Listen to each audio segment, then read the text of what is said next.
national game. First question I was asked in Essex, do you follow the football? Do I follow the football? The football. English football, regularly, on TV, every night over a pint of Stella in a sticky floored pub with sweaty masses of unfit men and half-washed women, moving through throngs underneath a big screen Sky Sport TV. No.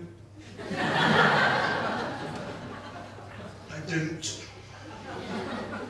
It makes me feel uncomfortable, unregarded, unimpressed, and bored. No, I don't follow the football.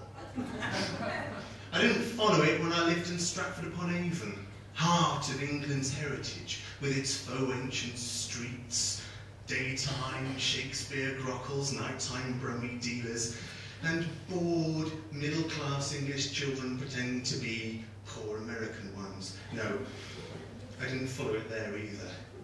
I don't follow it sunburnt and shirtless abroad either, with waving, cheery, beery, underage, crotch-rotten people snapping happy, slapping mobile phone photos, recording for posterity, and memorable shit at every available opportunity. I don't follow it down those fresh tarmac streets of some Eurotrash resort, swaggering six abreast, staggering, shaven-headed, clutching lager cans, greasy flags, and colourful kebabs, searching desperately for a British pub with a proper loo.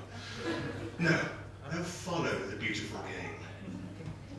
I don't follow the beautiful game with its goodbye English roses, religious genocide crosses, sub-Rosa gang rapes.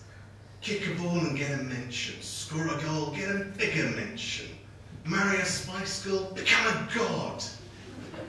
Cultivate your booze, mags, fags and wags, and then hold it together for 90 minutes before you best each other in the bar and parade your oh-so-crafted trophies and all the cups you've won. Go shake the Queen's hand for kicking a fucking ball. No, I don't follow the football. So I should go away.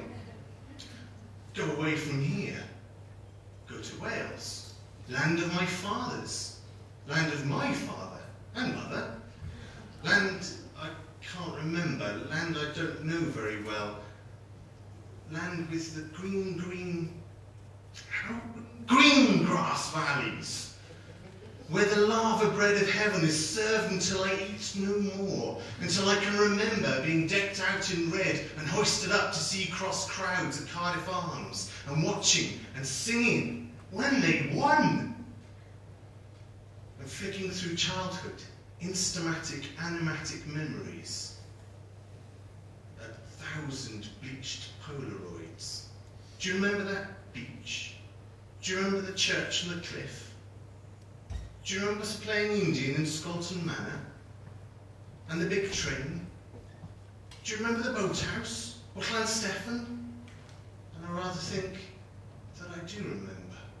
And despite the absence of presence and accent, I feel it creeping back.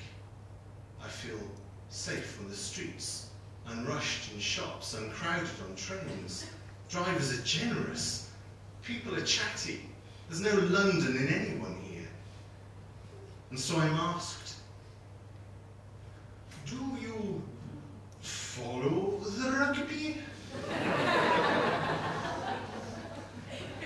And I say no. I probably should.